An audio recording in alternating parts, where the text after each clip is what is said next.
네, 안녕하세요. 다시 왔습니다. 그 다음에 유화 재료 소개하는 영상, 앞전에 영상에서 추가적으로 이제 4번, 팔레트를 구입하셔야 돼요. 팔레트. 물감을 이제 짜서 혼색해서 그릴 팔레트인데요. 일단은 처음에 입문하시게 되면, 보통 되게 이것도 종류가 많아요. 나무 팔레트로 된 크기별 팔레트가 있는데, 처음에는 이제 전문가용으로 큰 거 말고 접이식으로 이렇게 접었다 폈다 할 수 있는 작은 나무 팔레트가 있어요. 작다 하면 이 정도 크기 정도에서 조금 더 큰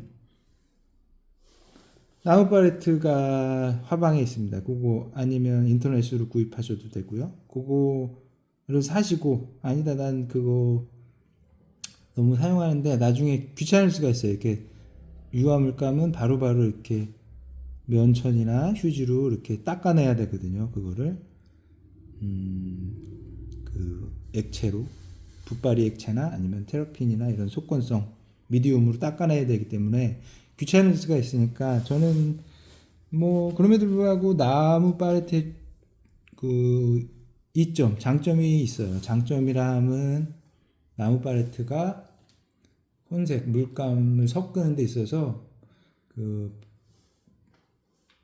혼란을 주지 않아요.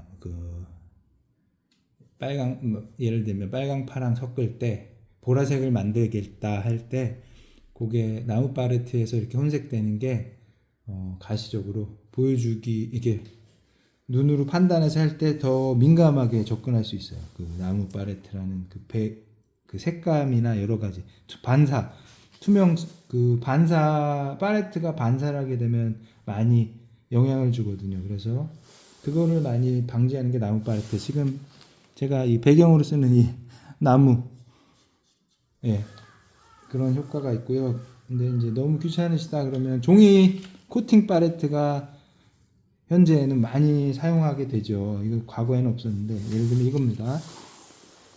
페이퍼 팔레트. 근데 요거 요만한 크기면 되겠어요. 크지도 않고, 보시면 손하고, 예, 크기. 그래서 요거 이렇게 해서 코팅 종인데, 코팅면에 여기서 물감을 짜서 쓴 다음에, 이거는 굳이 닦을 필요 없이 바로 뜯어서 다음 쓰고 이렇게 하면 편리하게 됐거든요. 이게 다용도 유화뿐만이 아니라 아크릴, 화, 수채화에서도 간혹 쓰긴 하죠. 그래서 다용도로 쓸 수 있는 종이 팔레트 추천드리고요. 그다음에는 석유통 유통이라고 있는데, 이게 공식적으로 좀 세련된 명칭이 있었으면 좋겠는데 사실상 없고요. 그냥 전공자들도 과거부터 쓴 게 석유통 유통 이렇게 표현을 해요. 그래서 석유통 유통으로 썼고요.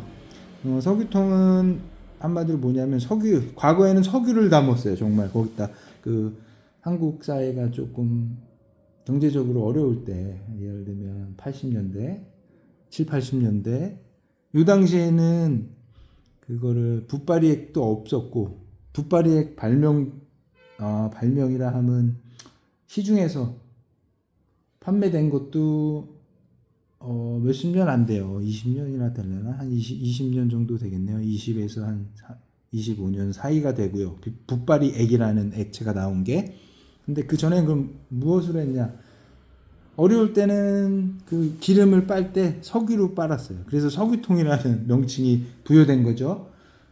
근데 그 중간에 이제 석유가 되게 안 좋거든요. 이렇게 그림을 그릴 때 이 미디움이라고 이렇게 안착시킨 알갱이를 이렇게 안착시키는 거에 있어서 오래 시간이 지나면 다 떨어져요. 뿌옇게. 그래서 보존성이 안 좋기 때문에 석유를 안 쓰고요. 힘들 땐 썼지만, 그럼 뭘 썼냐? 그러면 중간에는 테라핀이라는 그 속건성 미디움을 썼어요. 테라핀으로 붓을 빨고, 저 같은 경우도 아직까지도 테라핀으로 빨아요. 왜냐하면 붓바리액이 나온 지가 얼마 안 됐고 검증이 안 됐기 때문에 붓바리액을 안 써요. 근데 대신에 테라핀은 어떤 휘발성 냄새가, 송진에서 추출한 액인데요. 그게 휘발성 냄새가 너무 세서 건강에 안 좋기 때문에, 폐에. 그래서 붓바리액이 발명이 된 건데, 이제 그만큼 이제 검증은 안 됐다는 리스크가 있어요. 그래서 그거는 부가적으로 알고 계시면 좋고요. 일단 석유통. 그래서 석유통을 제가 얼마나 사이즈 그러면 처음에 구입해야 되냐 할 때 지금 보시면 요만한 사이즈. 이게 석유통이라는 게 너무 천차만별이에요. 사이즈가. 그래서 처음에 가장 일반적으로 용이하게 쓰실 때 필요한 사이즈. 이렇게 자로 재보면 높이가 한 12cm 정도 되네요. 높이. 위에 뚜껑 지름이 한 9cm 정도 되네요. 그래서 그거 석유통 요거 이렇게 생겼습니다. 요거 하나 구입하시고, 요게 뭐냐면 요거는 전적으로 붓을 사용하고 그림을 그리고 그 붓을 빨 때 쓰는 거고요. 이 안에 보시면 이렇게 망 보이시죠? 안에 이 망에다가 이렇게 비벼서 빠시는 거예요. 이 안에 중간에 이렇게 걸리는 구조물이 하나 더 있어요. 그래서 그것을 이제 보시면 액체가 붓발이액이나 테라핀을 70%망 위에까지 오게 부으신 다음에 이걸로 붓을 빠는 용도로 사용하십니다. 그 다음에 또 준비해야 될 게 유통이라고 있어요. 유통은 뭐냐면 이렇게 생긴 거예요. 네, 이렇게 해서 저도 거의 안 쓰는데 뭐 뚜껑 열면 뭐 이렇게 통 있겠죠? 안 열리네요. 지금 오래돼서. 그래서 이 유통은 무엇을 담냐? 요거는 미디움을 담아요. 린시드라 이제 나중에 그 다음에 설명드릴 건데 미디움이라는 린시드나 뽀삐 오일이나 테라핀 등을 담아서 보조제 역할이죠. 미디움. 유화만을 혼색하게 되면 유화 물감만 혼색하게 되면 좀 뻑뻑하거든요. 근데 그 뻑뻑한 거를 나는 좀 부드럽게 용해시켜서 섞고 싶다 할 때 이걸 이 추가제를 조금 섞어서 쓰는 용도고요. 엄밀히 말하면 많이 안 쓰시는 게 좋아요. 작품의 내구성 차원에서. 그 다음에 그러면 얘를 안 사고 나는 굳이 아까 말씀드린 유통은 굳이 안 사셔도 돼요. 그냥 이런 플라스틱 통이나 종이컵 아니면 뭐 화장품 작은 그 통 그런 거에다가 담아서 그냥 그때 조금씩 담아서 쓰시면 되고요. 그 다음에 뭐가 있냐면 6번째로 보조제. 네, 지금 말씀드린 보조제가 있는데 보조제는 지금 보시면 신한삭 이것도 외국산도 되게 많고요. 국내산 하구사에서 만든 보조제도 되게 많아요. 근데 대표적으로 과거에 많이 흔하게 썼던 게 린시드라는 아마씨에서 추출한 기름 그거를 많이 썼어요. 그리고 엄밀히 말하면 유화도 알료 알갱이 가루에다가 린시드 계열 기름을 같이 섞어서 만들어 놓은 게 유화거든요. 그래서 그걸 사시면 되는데 일단은 린시드를 흔히 많이 썼거든요. 근데 린시드 사지 마시고 린시드가 화이트 계열 쓸 때 나중에 황변되는 현상이 있어요. 단점이. 유일한 단점이. 나머지는 다 좋은데 몇백 년 검증됐거든요. 린시드 오일은. 근데 이제 나중에 그 화이트 계열에서 순백색인 화이트를 난 그런 효과를 얻고 싶은데 이게 약간 황변되는 리스크가 있어요. 그래서 그거를 개선하고 보완된 미디움이 바로 요 지금 보시면 뽀삐요. 이거 제가 보여드린 거 뽀삐는 이거는 르프랑 프랑스 화구사 거 르프랑 뽀삐인데 뭐 그건 상관없고요. 크게 상관없고 입문하시니까 그냥 신한 뽀삐유 작은 병 저거보다 제가 보여드린 병보다 작은 병이 있어요. 제일 작은 병 하나 사시면 되고요. 그건 이제 지연성 미디움이라고 뭐랄까 이 데미지를 적게 줘요. 유화물감에. 하지만 이제 좀 보이시다시피 걸쭉하죠. 걸쭉해서 이제 약간 더 나는 더 묽은 걸 원한다 할 때는 이제 테라핀 속건성, 아까 설명드린 붓빨대도 쓰고 그 테라핀도 필요한데, 그 테라핀은 엄밀히 말하면 저는 이제 나중에 추가적으로 필요하시면 구입하시고, 일단 뽀삐유 보조제로 뽀삐유 하나 작은 병으로 준비하시면 되고요.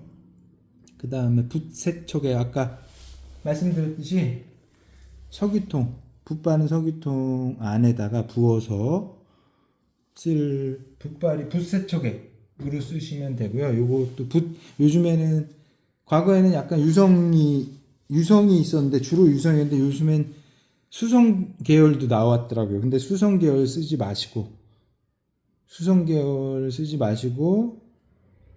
유성 계열로 된 붓 세척액 500ml 단위로 팔더라고요. 그 500ml를 두 개를 구입하셔갖고 한 통을 석유통에 다 부시는 거예요. 부셔서 조금 부족하면 추가적으로 부시고, 아니면 그걸 쓰시다가 나중에 이제 엑스트라 그죠? 저거로 여분으로 놔두셨다가 이제 교환, 날라간다거나 부족하겠죠. 계속 빨고 면수건으로 닦아내고 해야 되니까 그게 조금씩 소모가 돼요. 소모가 되니까 추가하시면 돼요. 그래서 두 개를 사시면 돼요.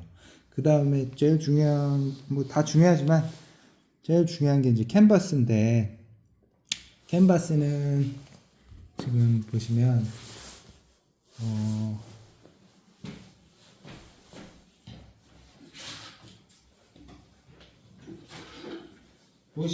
캔버스도 되게 여러 종류가 있으세요. 여러 종류가 있는데, 보통 지금 보시면 이런 게 이렇게 천에 쌓여 있는 게 캔버스라고 그러죠. 근데 요거는 정식 캔버스라고 해요. 일단 정화구라고 일명.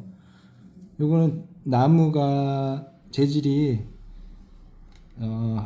이걸 뭐 일단은 스기목이라 그래요. 스기라고 하고, 나무 품종 이름이 요게 습기에 되게 강해요.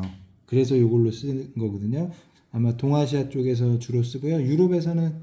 유럽이나 미국 쪽에서는 많이 안 써요. 이 나무 재질로. 그냥 일반 소나무 미송 계열로 많이 쓰고요. 근데 그거보다는 이 나무가 훨씬 좋아요. 요즘에는 고가가 됐고 잘 판매를 안 하긴 하지만, 그래도 요즘에 파니까 뭐 욕심내시는 분은 정나무 이 스기목 재질로, 굳이 한국말로 하자면 뭐 편백 계열쯤 되겠네요. 그런 캔버스 쓰시면 되고요. 아니면 요것은 그거는 이제 참고로 제가 말씀드린 거고, 처음 입문하시는 분은 그냥 보통 지금 보시면 뒷면, 앞면 이런 면천으로 된 제작되어 있는 저가형 캔버스가 있어요. 좀 더 큰 호스. 이렇게 뒤에 뭐 꽂임을 돼 있고, 뭐 이런 식으로. 그런, 지금 보시면 면천의 저가형 가학구, 일명 가학구라고 정학구 가학구 이런 표현을 쓰는데 일본어겠죠. 그거를 추천드리고, 일반적인 소품의 크기, 일반적으로 처음 입문하셔서 뭐 꽃을 그리겠다, 화병을 그리겠다, 풍경화를 그리겠다 하실 때 그냥 보통 우리 상식선에서 좀 적당하게 작은 크기를 보통 10호에서 8호 정도로 보고 있거든요. 그래서 10호나 8호 정도 되는 캔버스를 사시면 되고요. 중요한 건 뭐냐면 캔버스가 다 캔버스가 아니고 형태가 있어요. 지금 보시면 정방형, 완전 정사각형도 있지만 정사각형은 일반적이지 않고요. 보통 일반적인 게 요거 약간 정사각형에서 약간 긴 형태가 F형이고, 그 다음에 요거 지금 멀리 약간 정사각형보다는 약간 긴 직사각형이죠. 요게 보시다시피 P형, 이게 5호의 P형이네요. 5호 사이즈가 이만합니다. 5호 사이즈 한번 볼까요? 이게 30cm 잔데 거의 30cm 좀 넘고요. 그 캔버스 사이즈가 또 호수별로인데 그건 나중에 영상으로 또 달아볼게요. 필요하시다면. 그 다음에 요거는 높이는 24cm네요. 그게 5호고요. 이게 정캔버스의 P형이었고요. 그 다음에 요거가 아까보단 좀 더 옆으로 길어요. 그죠? 아까보단 옆으로 긴 요건 5호예요. 이것도 같은 5호인데 M형이죠. M형으로서 약간 긴 거. 그러니까 F가 좀 정사각형에 가까운 형태가 F. 그러니까 엄밀하면 네 가지 형태가 있네요. 완전 정방형, 완전 정사각형, 그 다음에 약간 그거보다 약간 긴, 약간 잘린 직사각형이 F, 그거보다 더 직사각형, 더 잘린 게 P형, 그거보다 더 잘린 게 M형. 이렇게 세 가지 형태가 있어요. 그래서 그것은 그림 그리는 이미지가 어떤 거냐에 따라서 형태를 선택하시면 되고요. 호수는 전체 크기를 말하는 거고요. 길이로서의 전체 크기를 말하는 거고, 뭐 형태를 그렇게 내가 그릴 거에 맞춰서 선택하시면 돼요. 그렇게 해서 캔버스까지 사시면 대략적으로 준비됐고요. 이제 부가적으로 뭐 유화 물감이 묻으니까 팔토시나 아니면 휴지, 면천 이런 것들은 이제 부가적으로 액세서리는 준비하시면 돼요. 그래서 이렇게 유화 기본 재료를 세팅을 하신 다음에 유화를 접근하시면 돼요.